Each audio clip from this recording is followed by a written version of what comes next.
ফরজ নামাজে রাকাত যদি ভুল হয় কি করবেন? এর উত্তর হলো, ফরজ নামাজে 4 রাকাতের জায়গায় যদি আপনি 3 রাকাত পড়েন অথবা 4 রাকাতের জায়গায় 5 রাকাত পড়েন, 1 রাকাত কম অথবা বেশি, তাহলে সেক্ষেত্রে অবশ্যই প্রথমত জোড় নামাজকে আপনার জোড় হতে হবে, অর্থাৎ যাতে করে 4 রাকাতেরটা যদি 5 রাকাত পড়ে ফেলেন তাহলে সাথে আরো 1 রাকাত যোগ করবেন। তাহলে আরো 1 রাকাত যোগ করার পর আপনি টের পাইছেন পরে যে আমার 4 রাকাতের জায়গায় তো 5 নম্বর রাকাতে আমি পড়ে ফেলছি, শেষের দিকে আসেন বা সালাম ফেরানোর পরে মনে হয়েছে, তাহলে আপনি আরো 1 রাকাত সাথে যোগ করবেন, করে সেজদায়ে সাহু দিয়ে দিবেন। তাহলে শেষের যে 2 রাকাত এক্সট্রা 2 রাকাত হইলো ওইটা নফল হিসাবে গণ্য হয়ে যাবে, ফরজও হয়ে যাবে, কিন্তু শেষে কি দিতে হবে? সেজদায়ে সাহু দিতে হবে।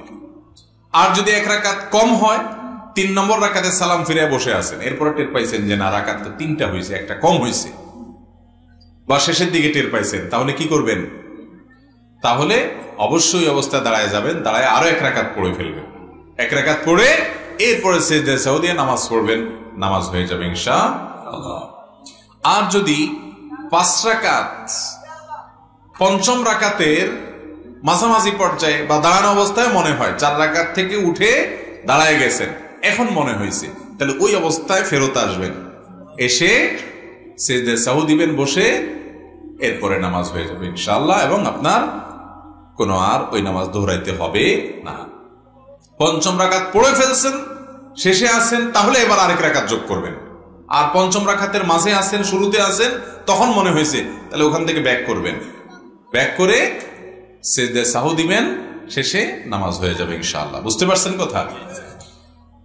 এটা জামাতের সাথে হোক আর একাকী হোক, সর্বাবস্থায় একই কথা প্রযোজ্য, যে রাকাত নিয়ে যদি ভুল হয় তাহলে সেক্ষেত্রে এভাবে করবেন। আর যদি সন্দেহের মধ্যে পড়ে যান রাকাত কি 4টা না 5টা, এটা কি আপনাদের মাঝে মধ্যে হয় না প্রায় সময় হয়? এই রোগীর সংখ্যা বেড়ে গেছে, এত দান্দা মাথা, ফেসবুক, ইউটিউব, টিকটক, লাইক, এটা সেটা, নামাজের মধ্যে আর মনোযোগ ধরে রাখা যায় না, শুধুমাত্র লাল নীল মাথায় আসে, তাই না ভাইরা আমার? এটা খুব খারাপ কথা যে নামাজের মধ্যে মনোযোগ আমার একেবারে নাই, খুব খারাপ কথা। যদি কখনো এরকম হয় যে 3 না 4 আমি ডিসিশন নিতে পারতেছি না, তাহলে দেখতে হবে মন বেশিরভাগ কোন দিকে টানে। বেশিরভাগ যদি 4-এর দিকে টানে তাহলে 4 ধরে ফেলতে হবে এবং শেষে সেজদায়ে সাহু দিয়ে নিবেন। আর যদি বেশিরভাগ 3 মনে হয় তাহলে 3 ধরে শেষে আরেক রাকাত করে সেজদায়ে সাহু দিয়ে নিবেন, 4 রাকাত নামাজ হলে।